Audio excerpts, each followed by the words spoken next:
Okay, so in this video, we're going to solve some area formulas that we use in geometry for a different variable. So let's say that you had the formula for a parallelogram, which we know is the area of a parallelogram is base times height. So what if you wanted to solve for the height? Like what if you were asked, rewrite this formula solving for h, okay? So the goal is to get h by itself. So what you're going to do is you see you have a b and an h and they're attached to each other by multiplication. You want this h alone, so how do you undo the multiplication? With division. So you're going to divide both sides by b. That divides out. Divide this side by b, because whatever you do to one side, you have to do to the other. So now you're looking at a over b equals h. And your teacher's probably going to want you to write it as h equals. So you just can flip that around right there. Perfect. So h equals a over b. And of course, if you were to solve for b instead of h, you would do the same thing. So area equals b times h. So you want b to be by itself. So you're going to divide both sides by h. And then that divides out. Check you later. And you're looking at a over h equals b. So b equals a over h. Perfect. Now let's try the formula for the area of a triangle, because that one's a little different. So if we had a triangle, we know that that formula is area equals 1/2 base times height. So this is just slightly different. Instead of just a b and an h, we now have this 1/2. So remember, if we want to solve for h, okay, if we want to solve for h, we want to make sure that h is by itself. So we need to undo all these things that are next to h, if you will, okay? So we want to get rid of the 1/2 first. So how do we get rid of 1/2? Well, what if we multiply this side by 2? 1/2 times 2 is 1, so it'll go away. So then we have to multiply the other side by 2, because whatever you do to one side, you have to do to the other. So now we're looking at 2a equals bh. Because remember, 1/2 times 2 is 1, okay? If you like to have that placeholder, you could do 2 over 1, okay? So these will go away, and you're just left with, they divide out and you're left with bh. Good. Now if we're solving for h, we then just need to divide both sides by b. And we're looking at 2a over b equals h. Perfect. Oh, whoops. Remember, I said you probably should write it this way. Actually, yeah, if you were in my class, I'd make you write it this way. There we go. That's a b right there. Whoops. This is new software. I'm getting the hang of it here. So h is going to equal, 2a over b. Perfect. What if we wanted to solve for b instead? So what if we wanted to solve for b? So again, we'll use the same formula, 1/2 bh. We want to solve for b. So again, get rid of the 1/2 first by multiplying both sides by 2. So then you're looking at 2a equals bh again. And then because we're solving for b, we want the h to go away. So if we divide it out on this side, we just have to make sure we divide the other side by h. And now we're looking at 2a over h equals b. So b equals 2a over h. Perfect. So those are kind of easy formulas. So let's say we tried one that was just a little bit harder. Okay, so let's try the formula for area of a circle. So for area of a circle, okay, we know that it's area equals pi r squared. Now in this case, you're solving for r, okay? So if I said solve for r, you're not going to solve for pi because pi is a constant, okay?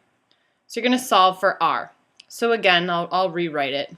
Probably should have written that at the top. So area equals pi r squared. So again, you want the r to be alone, okay? So pi is attached to the r by multiplication. So how do we undo multiplication? Division. So divide that side by pi, and then check you later. But whatever we do to one side, we have to do to the other, so we need to divide that side by pi. So we're looking at a over pi equals r squared. Now we're almost done, but we want to solve for r. We don't want to solve for r squared, okay? So we need to undo the squaring. So how do you undo squaring? You take the square root. So you want to take the square root, and remember, whatever you do to one side, you have to do to the other, okay? So now we're looking at, when you take the square root, we're looking at the square root of a over pi equals r, okay? Or we can kind of come up here. R equals the square root of a over pi, okay? Now, your teacher may want you to rationalize this denominator. It depends on what they want, but we're not going to get into that. We're just going to leave it this way. Okay, so r equals the square root of a over pi. Perfect. Now, we're going to try one more, and I think I'm actually going to do a new screen because this is a big one. Okay, we're going to try a trapezoid. Okay, so you know the formula for trapezoid. So, okay. All right, I have way better handwriting in real life. I'll get better though. Okay, so for area of a trapezoid, we know that the area formula is going to be 1/2 height times b1 plus b2. Perfect. Okay, so what if I tell you to, what should we solve for first? Let's solve for the height. That one's easier. So solve for h, okay? So again, I'll rewrite it just so that we have it. So a equals 1/2 h times b1 plus b2, okay? Now, in my opinion, the best way to do this is to eliminate the 1/2 first, okay? So we'll leave the variables for later, okay? So let's eliminate the 1/2 first. So again, we want to undo this 1/2. So if we multiply this side by 2, okay, we'll end up seeing the 1/2 leave, and then of course whatever we do to one side, we have to do the other, so we need to multiply that side by 2. So now we're looking at 2a equals h times b1 plus b2. Now, I know what you're thinking. You see this h, you want to distribute it in. I get that. I know you're so used to doing doing distribution that you just want to do it. But guess what? We don't want to do that because that's going to make our lives a lot more complicated. So what we need to think about is h times the quantity b1 plus b2. Okay? So let me see if I can change this to maybe blue, just for now. Okay. We'll see if that worked. So it's the quantity. So I want you to think of this as a quantity. B1 plus B2, okay, is a quantity, and H is attached to this quantity by multiplication, okay? So it's going to be the same concept. How do you undo multiplication? With division. So if you just divide this side by B1 plus B2, the quantity B1 plus B2, okay, you can eliminate it. Check you later. And then you just need to divide this side by b1 plus b2. Okay? So I'll go back to black so we can see. Perfect. So now we're looking at 2a over b1 plus b2 equals h. And we're done. That's it. So then we're just going to rewrite it. So h equals 2a over b1 plus b2. Remember, b1 and b2 are base 1 and base 2. Like if you had a trapezoid like this. Okay, this could be your b1, your b2. Really doesn't matter which is which. It's just one of the bases, the other base. Okay? All right, so again, the key thing to remember is this concept right here. Do not distribute that h in because you want to just divide by the quantity b1 plus b2. Okay, so I want to look at that trapezoid again.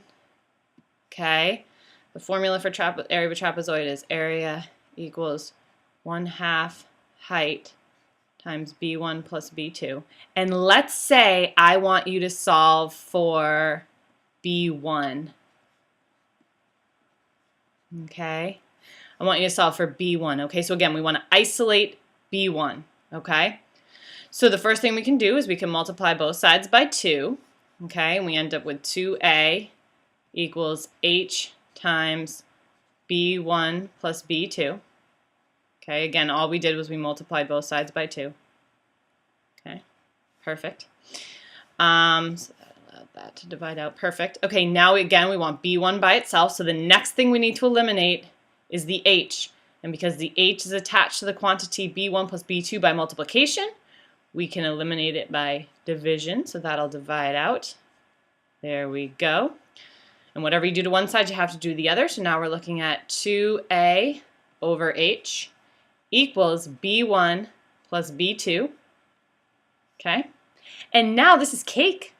We've got b1 plus b2. We need to isolate b1. How do we eliminate this b2? Well, it's here by it's here by addition, so we just subtract it. Subtract b2 from both sides. So now you're looking at 2a over h minus b2 equals b1. Okay? So b1 equals 2a over h minus b2. Okay? And you can try the same. I mean, you should practice yourself solving for b2. Okay? And I can tell you right now that b2 will equal 2a over h minus b1. So if you want to practice that one on your own, you can, and here is the answer. Okay? Because obviously the only difference occurs here. Instead of subtracting b2 from both sides, we're going to subtract b1, so that's why it looks the same, the 2a over h, and it's just going to be minus b1 instead of minus b2. All right, there you go.